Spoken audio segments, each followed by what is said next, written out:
আসসালামু আলাইকুম।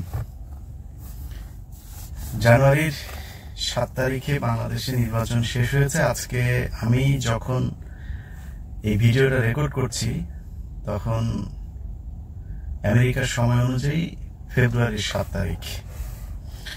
মাঝখানে রাজনীতি, ভোট, নির্বাচন কোনো বিষয় নিয়ে কোনো কথাবার্তা বলি নাই। আগে অনেক কথাবার্তা বলেছি, যে কথাগুলো আপনাদেরকে আমি আগেও যেটা বলেছি যে শেখ হাসিনার বিরুদ্ধে মার্কিন যুক্তরাষ্ট্র কিংবা আপনার বিদেশি যেসব ইউরোপীয় ইউনিয়ন সহ অন্যান্য যারা জাতিসংঘ যে চাপগুলো ছিল, শেখ হাসিনা নিজেও বলেছেন কি কি সমস্যা তার বিরুদ্ধে তারা কাজ করছে। এইসব বিষয়গুলোর উপর ভিত্তি করে আমার কথাটা আমি বলি। সোশ্যাল মিডিয়াতে অনেকেই সরকার বিরোধী ভিডিও তৈরি করেন। সরকার বিরোধী বলতে তারা, আমি মনে করি যে তারা সত্যের পক্ষেই কথা বলেন। যাই হোক, এখন সেই বিষয়গুলোর উপর ভিত্তি করে আমরা যে বক্তব্য দিয়েছি সেই বক্তব্য সত্যি হয়নি। মানে আপনাদের সাথে এখন আমি গোজামিল দিয়ে কথাবার্তা বলে লাভ নেই, কারণ আমি আগেও বহুবার আপনাদেরকে বলেছি যে আমি আসলে ওই একজনের নিয়ে একটা পাওয়ার পরে আপনার ভিডিও একটা ছেড়ে দিলাম যে 2-4 মিলিয়ন মানুষ দেখলো, কিছু টাকা পয়সা আসলো। ইউটিউব ব্যবসা করার এটা কখনো মাথায় চিন্তাও ছিল না। মানে কোনো কারণ ছাড়া কোনো কথাবার্তা বলবো। আমি যেটা আমার আদর্শ, আমি যেটা বিশ্বাস করি আমি সেটাই বলি। সেটাতে আমার বিপদ হবে কি, আমি কি বেনিফিট হবে, এইসব নিয়ে আমি চিন্তা করি না। এখনো সেই একই কথা বলছি যে আমাদের দেশের আওয়ামী লীগ কিংবা ভারতের যে অবস্থা ছিল তারা এখনো সেই অবস্থাতে আছে। আমি তাদেরকে আমার এই হৃদয়ের একেবারে সর্বোচ্চ যে গভীরতম জায়গাটা আছে সেখান থেকে তাদেরকে ঘৃণা করি। আমি যদি জীবনেও ভিডিও তৈরি না করি, তারপরেও কোনোদিন এরকম কোনো শেপে আমাকে কেউ দেখবেন না যে আমি কোনোদিন কোনোভাবে কোনো সুযোগ নিয়ে আওয়ামী লীগ কিংবা ভারতের পক্ষে কথাবার্তা বলবো। এটা আমি জন্মগতভাবেই পাইনি, আমার রক্তের ভেতরেই এটা নাই। মানুষের সাথে বেইমানি করা, আমি যদি কাউকে ঘৃণা করি আমি সরাসরি বলবো, কাউকে যদি পছন্দ করি আমি বলবো যে ভাই আমি আপনাকে পছন্দ করি। এখন আমার জায়গাটা আপনাদেরকে পরিষ্কার করি যে নির্বাচনের আগে যত কথাবার্তা বলেছি তার অনেকগুলো ভিডিও আমি ডিলিট করে দিয়েছি। অনেকগুলো, আপনি আমার চ্যানেলে গেলে দেখবেন। যে ভিডিওগুলো আমি যে মিথ্যা বলেছি সেটা না, আমার অনেক সোর্স ভুল হতে পারে, অনেক কথা পরবর্তীতে সত্য নাও হতে পারে, সেটা না। সেই কারণে আমি ভিডিও করি নাই। ভিডিওটা ডিলিট করেছি কারণ ওটার কার্যকারিতা শেষ। আজকে যেই ফেব্রুয়ারির 7 তারিখ যাচ্ছে, খুব বিশ্বস্ত জায়গা থেকে যারা ফালতু কথাবার্তা বলে না, যাদের সাথে আমেরিকার কানেকশন আছে, তাদের সাথে কথা বলেও জেনেছিলাম যে ফেব্রুয়ারির প্রথম সপ্তাহের ভেতরে আমেরিকা তাদের কিছু একটা জানাবে, বা এখনো সেই আমেরিকা যে জানায় নাই বলে জানাবেই না কোনো কিছু তা না।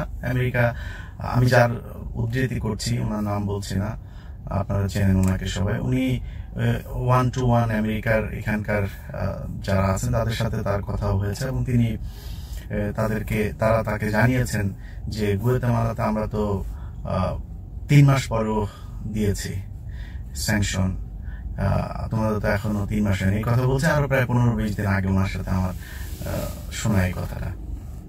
হয়তো হতে পারে, কিন্তু আমি ব্যক্তিগতভাবে মার্কিন যুক্তরাষ্ট্রের যেই অবস্থান, তাদের যে ওয়েতে তারা অ্যাক্ট করছে, আমি এটাতে সন্তুষ্ট না।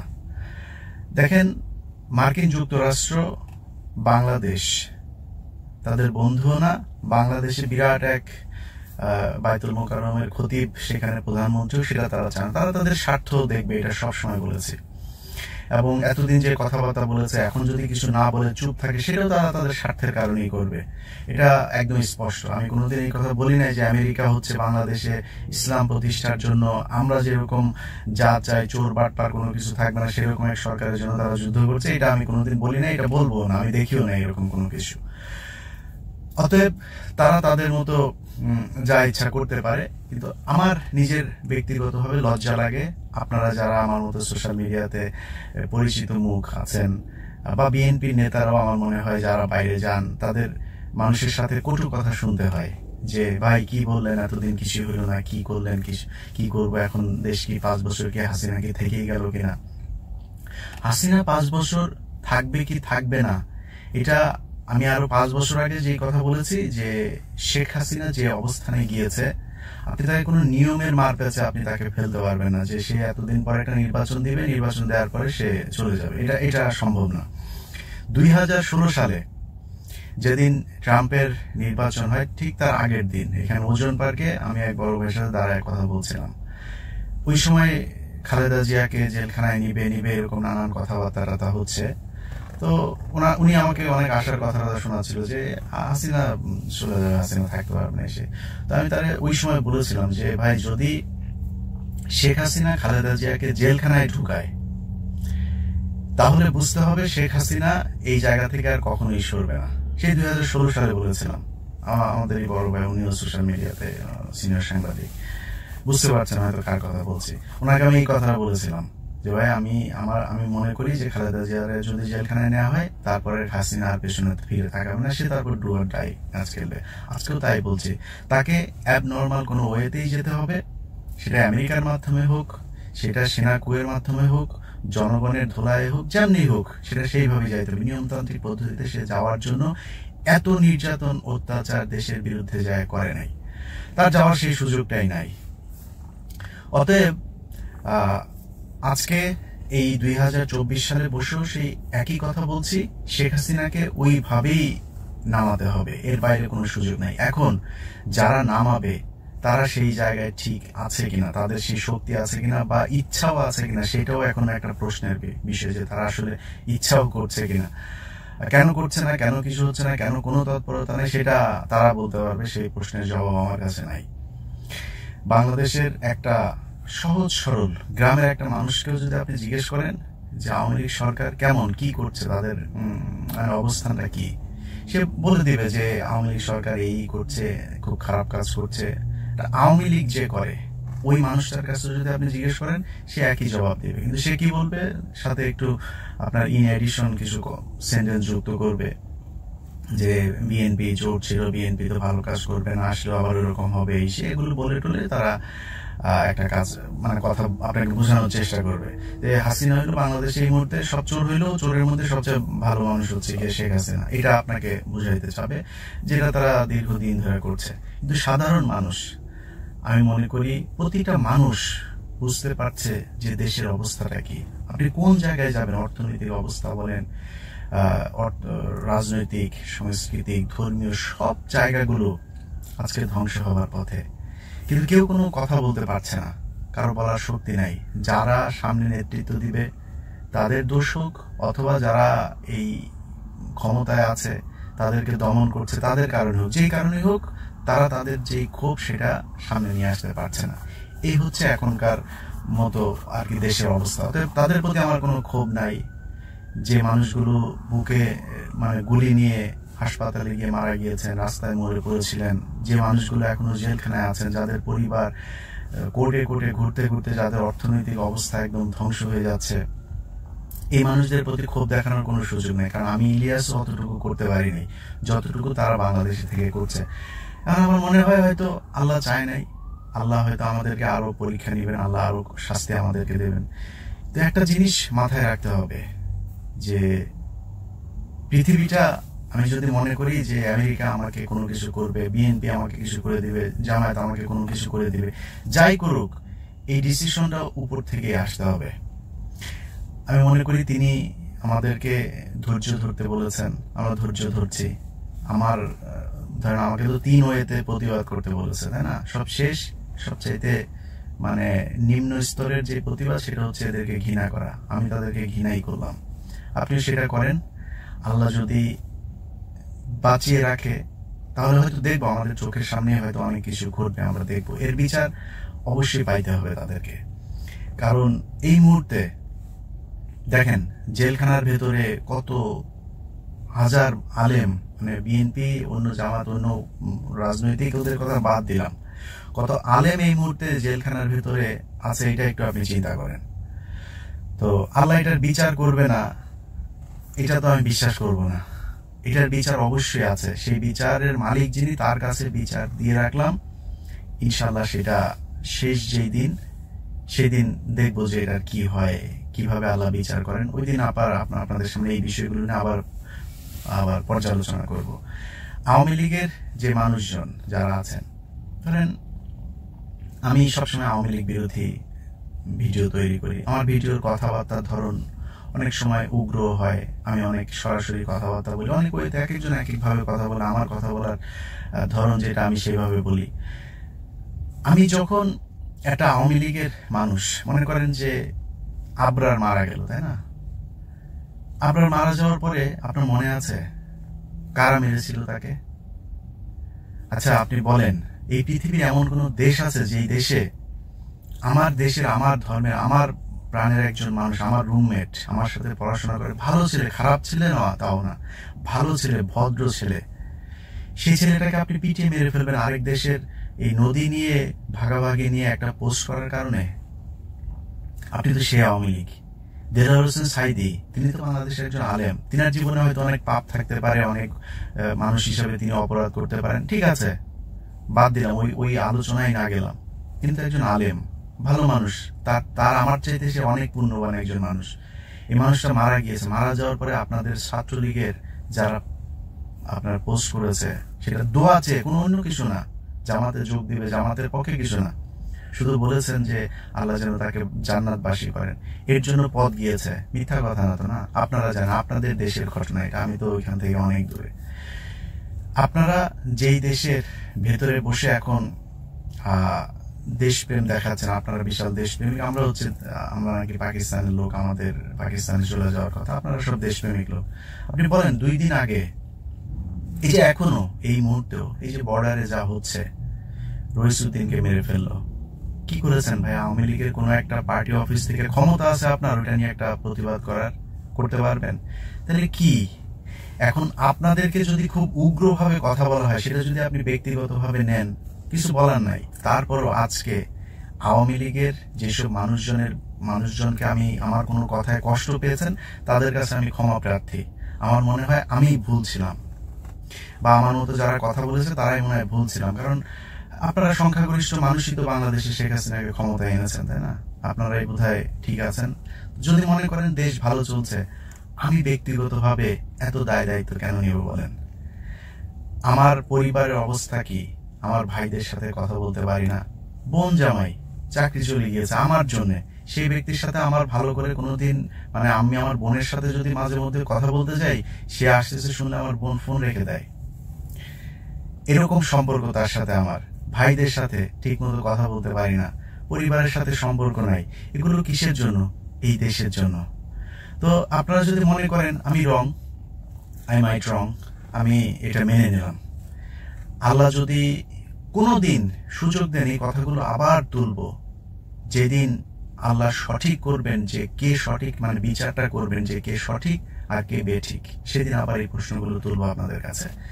আওয়ামী লীগের যে ব্যক্তি, মনে করেন এই ছাত্রলীগের এই মুহূর্তে সভাপতি সাদ্দাম, তারপরে সভাপতি সেক্রেটারি বোধহয় আরেকজন আছে, তাদেরকে নিয়ে আমি অনেক সমালোচনা করে কথা বলেছি। ছাত্রলীগের যে কোনো ছাত্রলীগের মানুষকে নিয়ে আমি সমালোচনা করে কথা বলার জন্য মানসিকভাবে প্রস্তুত। কিন্তু আসলে কি আমি সাদ্দামকে চিনি? আমি তার যে সেক্রেটারি তাকে চিনি? ছাত্রলীগের কাউকে আমি চিনি? আমি তো চিনি না, কিন্তু তার বিরুদ্ধে কথা বলেছি কেন? এটা তাকে বুঝতে হবে যে কার জন্য আমি তার বিরুদ্ধে কথা বলেছি। কারণ তারা এই বাংলাদেশে আজকে এই যে রইসুদ্দিনদেরকে মারার পরে আপনার এই বাংলাদেশের ভেতরে অনেকটুকু আপনার উত্তরে দেখলাম যে বিএসএফ ঢুকে তারপরে তাদের চৌকি বসিয়েছে। এখন বাংলাদেশ ওইটুকু সীমানা রেখে করতে যাচ্ছে, এখন তারা গোলাগুলি শুরু করেছে, তাদের করতে দিচ্ছে না, লেবারদেরকে সরিয়ে দিয়েছে। এই বাংলাদেশ চেয়েছিলেন আপনি, এটার নাম স্বাধীন বাংলাদেশ মনে করেন? যদি মনে করেন তাহলে ঠিক আছে। গত 5 বছর ধরে যুদ্ধ করছি। 2024 সালের এই যে নির্বাচন, অনেক আগে থেকেই কিন্তু আপনাদেরকে বলছি যে নির্বাচনের পরে আর এটা দেখা টেকার আর কোনো কিছু নাই। আমি আমার জায়গায় দাঁড়িয়ে নাই। আপনি হয়তো আমার কথায় ডিমোরালাইজ হইতে পারেন, আপনি ভেঙে পড়তে পারেন, কিছু করার নাই। হয় আপনার সমস্যা, নাহলে আমার সমস্যা। আমি মনে হয় আমি ইলিয়াস হুসাইন, আমি রং জায়গায় আল্লাহ আমাকে পাঠিয়েছেন।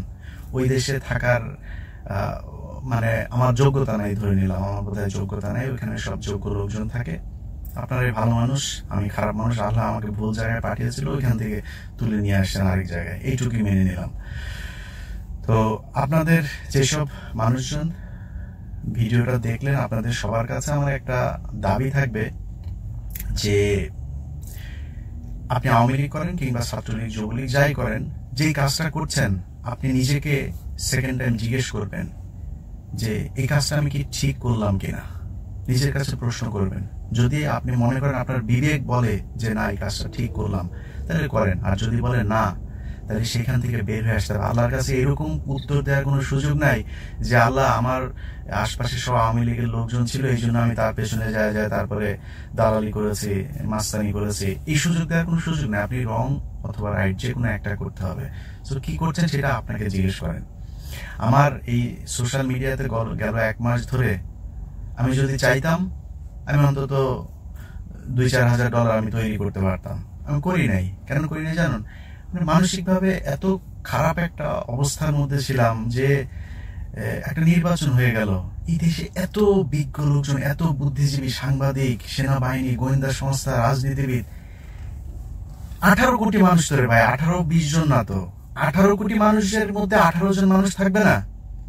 আমি টক শোতে শুনছি নিরাপত্তা বিশ্লেষক, আরে বাবা রে বাবা, নিরাপত্তা বিশ্লেষক, ব্রিগেডিয়ার জেনারেল সাবেক অমুক বক্তব্য দিচ্ছে এই দেশের নাকি আপনার আইন শৃঙ্খলা পরিস্থিতি ঠিক রাখতে হলে নাকি তাদেরকেই ক্ষমতায়, হাসিনাকেই ক্ষমতায় থাকতে হবে।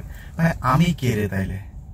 আমি কোথাকার কোন ইলিয়াস হোসেন, সেই কোন চুয়াডাঙ্গার গ্রামে জন্ম নিয়েছিলাম? আমি এমন কোন ব্যক্তি, বা বাংলাদেশের ক্ষমতা চেঞ্জ হলে আমার এমন কি সুযোগ সুবিধা হবে যে আমাকে এগুলো নিয়ে কথা বলতে হবে? দরকার নাই তো। আপনারা যদি মনে করেন যে সবকিছু ভালো, ঠিক আছে। এর মাঝখানে আমাকে নিয়ে অনেক গুজবও তৈরি হয়েছে। দেখেন, বাংলাদেশের একটা পত্রিকা, ন্যাশনাল পত্রিকা, সে আমাকে নিয়ে নিউজ করছে, আমাকে নাকি 6 ঘন্টা পুলিশ নাকি ধরে নিয়ে আটকে রেখেছিল, কোর্ট থেকে জামিন নিয়ে তারপরে আমি নাকি বের হয়েছে। আচ্ছা ভাই, কোন কোর্টে, কোন পুলিশ, কোন জায়গায় আমাকে 6 ঘন্টা আটকে রাখলো একটু বলেন তো?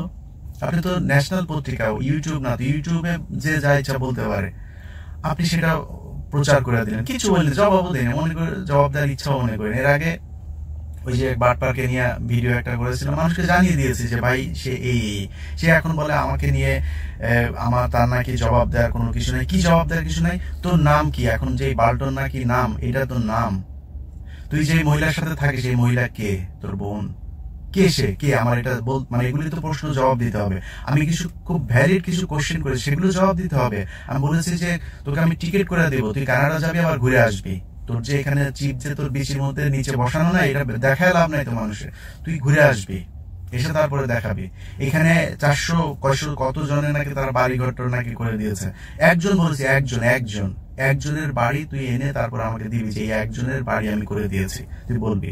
তাদের একটা টং দোকান আছে, টং দোকান দিয়ে বলে, যারা বলে কি ফার্ম, তারা, তুই টং দোকানের নামে একটা মানুষ পাঠাবো, আমি ঘোষণা দিয়ে ইউটিউবে ভিডিও করে তোরা পাঠাবো, তুই ওইখানে তোর ওই টং দোকানের নামে একটা মানুষকে একটা মানি রিসিপ্ট দিবি। কাউকে মানি রিসিপ্ট দেওয়া হয় না, মানুষকে বিপদে ফেলায় তার ওই যে ব্যক্তিগত তথ্য জানে, এগুলো দিয়ে কয়দিন পরে ক্রেডিট কার্ড তুলে এই জালিয়াতি, বাড়ি কিনে এই সেই হাবি যাবি, সারাটা এখন এই অবস্থা।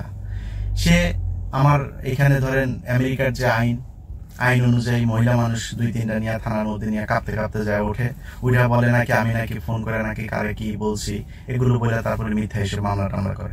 এখানে পুলিশের যে কাজ, পুলিশ যদি কোনো কমপ্লেইন পায়, পুলিশ ডাকবে, থানায় আসো, তোমার এই করতে হবে। থানায় গিয়েছি, থানায় গিয়ে তাদেরকে দেখিয়েছি যে দেখো আমার ফোনে কোনো কল হিস্ট্রি আছে কিনা, দেখিয়ে, সেটা আমার দায়িত্ব। এটাকে বানিয়েছে, আমাকে নাকি 6 ঘন্টা গ্রেপ্তার করে রেখেছিল। তারপরে আমাকে কোর্টে পাঠিয়েছে পুলিশের গাড়িতে করে, সেইখান থেকে নাকি আমাকে নাকি আবার ছাড়া হয়েছে 6 ঘন্টা পরে। কোথায়, কোন কোর্টে? আপনার ইত্তেফাক, যুগান্তর, কালের কণ্ঠ, তো এটা তো রয়ের পত্রিকা, এটা বাদ দিলাম। যুগান্তর, কালের কণ্ঠের মতো পত্রিকা, তাদের তো এখানে প্রতিনিধি আছে, আমার একটু কল করতে বলেন তো। আমার নাম্বার তো আছে, আমি তো রিক্সাওয়ালা না, রাস্তা থেকে উঠে আসি নাই তো, আমার তো একটা পরিচয় আছে। ওই পরিচয় অনুযায়ী আপনাকে আমার বলতে হবে যে আমার নাম্বারে কল করে জিজ্ঞেস করতে হবে, অ্যাটলিস্ট একজনের ব্যাপারে বলছে, এটা তো তাকে করতে হবে। পত্রিকায় বলছেন, ইউটিউবে বলেন সারাদিন, আমি ওগুলি জবাব দেবো না। পত্রিকায় বলছেন, আপনারও জবাব দেয় নেই। তো এই হচ্ছে অবস্থা। তারা তারপরে মামলা টামলা করে একটার পর একটা মামলা করতেছে, এই মামলা, ওই মামলা, সেই মামলা। হ্যাঁ, তাদের নাকি কোথায় নাকি কে হাত দিয়েছে, কে কারে করতে চাইছে। আরে ভাই, আমার কি এইডস হওয়ার আছে? আমি পুলিশকে এই কথাটাই বলেছি। পুলিশ আমার প্রশ্ন করেছে, আমি বলছি যে আমার এই কোশ্চেনটা করার আগে you should check my HIV। হ্যাঁ, ওর গায়ে হাত দিলে তো এইডস হবে, কারণ এত মানুষ ওর উপরে মানে জামটাম করেছে, এটা তো মানে এইডস ছাড়া এটা উপায়, মানে আপনি এইডস থেকে বাঁচার কোনো উপায় নেই ওর গায়ে টাচ করলে। আমি ওর হাসতে হাসতে এটাই বলেছি যে সেই টাইপের এই হচ্ছে অবস্থা। তো বেশি ফালাফালি করার দরকার নেই। হ্যাঁ, এখানে বহুত বহুত কিছু আছে, এটা বাংলাদেশ না, এটা তো আমেরিকা, তাই এটা বুঝতে হবে যে মানুষের অনেক কিছু সব মিলে যদি নাকি যায় থানার মধ্যে যায়, ডিএ অফিস টফিস এগুলোতে যায় যদি নাকি তখন দাঁড়ায় যায় না, এগুলি নিয়ে আবার অনেক ঝামেলা টামেলা হইতে পারে, কি কি হবে হইতেছে কি কি, ওগুলিও কিন্তু আবার প্রশ্ন সাপেক্ষ ব্যাপার। হ্যাঁ, সো কুল। হ্যাঁ, এত প্যারেশানি হওয়ার কিছু নাই। আর আমার যদি পত্রিকা যদি বলে থাকে আমার 6 ঘন্টা নিয়ে রাখছে, তারপরে কোর্ট আমাকে ছেড়ে দিছে, তো ছেড়ে দিছে রে, আমি ইনোসেন্ট, তাই ছেড়ে দিছে। 1000 মামলা করেও লাভ নেই, আমি কোনো ক্রাইম করি না, ওইটা আমি জানি। কিন্তু 6.5 বছর জেল খেটে আসছে কে রে? ওই যে গ্রামে একটা কথা আছে না যে কি যেন ওই চালুন শুইরে বলে তোর পাশার মধ্যে একটা ফুটা আছে, ওর অবস্থা 6.5 বছর তুই আকাম কুকাম করে তারপরে জেল খাইতে আসছিস। নিউ ইয়র্ক পোস্টের নিউজ মিথ্যা, বল তুই। ওই নিউ ইয়র্ক টাইমসের নিউজ মিথ্যা। তোর মামলার রায়ের কপিটা দেখা, তোর যে মামলা ওই মামলার ইয়ে তো আছে আমার কাছে, তোর মামলার কাগজটা দেখা পাবলিক রায় না। ও বলে আমার কোনো কিছু এগুলি সব মিথ্যা, জবাব দেওয়ার দরকার না। জবাব দেওয়ার দরকার, জবাব দিতে হবে। Since you are a public figure, তোমার তো এটা বলতে হবে মানুষকে যে ইয়েস আমি এটা করছি অথবা এটা করি নাই। এটা এই স্বচ্ছতাটা রাখতে হবে। আমার সেই ক্ষমতা আছে, আমার সেই সাহস আছে, সেই সৎ সাহস রাখি আমি বলার জন্য। আমাকে নিয়ে যে কোনো প্রশ্ন উঠলে আমি সেটা জবাব দেওয়ার জন্য দাঁড়িয়ে আছি। তো তোমার তো সেটা বলতে হবে। তুমি জামাত ইসলামের নেতা সাজতে চাও, সালাম টালাম দিয়া তারপরে ই করো, এটা করে আর কি তুমি টিকতে পারবা? এইভাবে মানুষ তোমার ই করবে।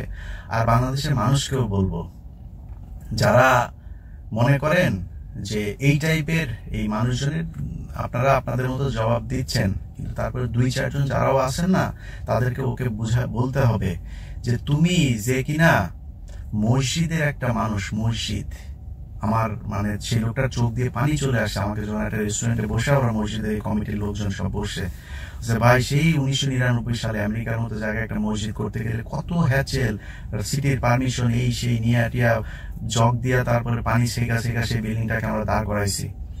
আমাদেরকে এখানে তারা মসজিদ থেকে বার করছে, মিথ্যা মামলা করে জেল, এই পুলিশ পর্যন্ত অ্যারেস্ট করাইছে, এগুলো করাইছে। এখন আপনার যদি আমার বাবা মা ভাই বোন আমার স্ত্রী, আমার তো সম্মান আছে, তোর যদি সম্মান না থাকে ওরা সব করতে পারে, এগুলো দিয়ে সব কিছু করতে পারে। তো এখন এই মানুষগুলো কান্না করেছে, জবাব দে। এই যে মসজিদ কমিটি যে কথাগুলো বলেছে এটা সত্য না মিথ্যা, জবাব দে। জবাব তো দিতে হবে। সে বলে সবকিছু মিথ্যা, সব মিথ্যা বলে এইভাবে পার পাওয়া যাবে না। তো এগুলো নিয়ে আসলে আমি কথা বলতেই চাই, যে কারণে অনেক মানুষই ফোন করেছেন, ভাই আপনি নাকি অ্যারেস্ট হয়েছেন, এই সে, আপনি নাকি জেলখানায় গেছিলেন, হাবি যাবি ভাই, কষ্ট চিন্তায় আছে, এই সেই হবে। তো আমি সবাইকে বলেছি আল্লাহর কাছে দোয়া করেন, আমি কোনো ক্রাইম করি নাই, পাপ করি নাই, আমি আমেরিকাতে আছি, বাংলাদেশে নাই যে পুলিশ এসে খামারে ধরে নিয়ে যাবে, কোর্টে নিয়ে বছরের পর বছর জেলে নিয়ে যাবে। ওর যত পারে, ও যত জাউরামি করতে পারে, ওর বাসার টিয়ে নিয়ে তারপরে এগুলো নিয়ে যা মন চায় করতে পারে, করতে দেন, ওর মতো করতে হবে। ওর নামও মুখের মধ্যে আনবো না জীবনে, এসব নিয়ে কোনো আলোচনাই নেই। ও বলবে আমারে জেলখানায় নিয়ে গেছে, এই করছে সেই করছে, ওর কথায় আমি জবাব দিব, এটা ওর সারা জীবনের প্রাপ্তি। যে সাংবাদিক ইলিয়াস হুসাইন, ওর মতো একটা রাস্তার মানে টোকাই মোকাই না, টোকাই মোকাই তো এগুলি কোনো গালি না, টোকাই যে সে তার বাবা মা নাই কষ্টে আছে এই জন্য, চোর একটা চোর, একদম অভিযুক্ত চোর, কনভিক্টেড থিপ। কে বলেছে? নিউ ইয়র্ক টাইমস বলেছে কনভিক্টেড থিপ। এটার মানে কি ডিকশনারিতে দেখেন, দেখা তারপরে এই ধরনের লোকজনের কথাবার্তা শুনেন। চাপাবাজি কইরা 2 দিন ভালো থাকা যায়, সারা জীবন থাকা যায় না। ভিতরে কিছু থাকতে হবে, সততা বলে কিছু একটা ভেতরে থাকা লাগবে, ওইটা আল্লাহ আমাদেরকে দিয়েছেন। সম্মান এমনি এমনি পাওয়া যায় না। সারা জীবন চুরি বাটপারি করে টাকা পয়সা কামাইছো, এখন এসে সম্মানও নিতে চাও টাকা দিয়ে? হ্যাঁ, এটা সম্ভব? আমি চিনিও না। আল্লাহ মানে যেন অহংকার না হয়, অনেক বড় আলেম, কারো কাছ থেকে ফোন নাম্বার নিয়ে তারপরে ফোন করে বলে বাবা তোমার জন্য কাবা শরীফের গিলাফ ধরে তারপরে দোয়া করছি। হ্যাঁ, এটাই আল্লাহর কাছে প্রাপ্তি, এর চেয়ে বেশি কিছু আর চাওয়ার নাই। যদি আল্লাহ কোনো বিপদ দেন, আল্লাহ যদি কোনো কষ্টে রাখেন, বুঝবো যে সেটা আল্লাহর কাছে পাপ করেছিলাম পুরাতন, সেটা শাস্তি দিচ্ছেন। আল্লাহ যেন সব পাপ মাফ করে দেয়, ভবিষ্যতে যেন না করে। এটা প্রতি নামাজের শেষদার ভিতরে এই দোয়া থাকে। আল্লাহ যেন কবুল করেন। আল্লাহ হাফেজ।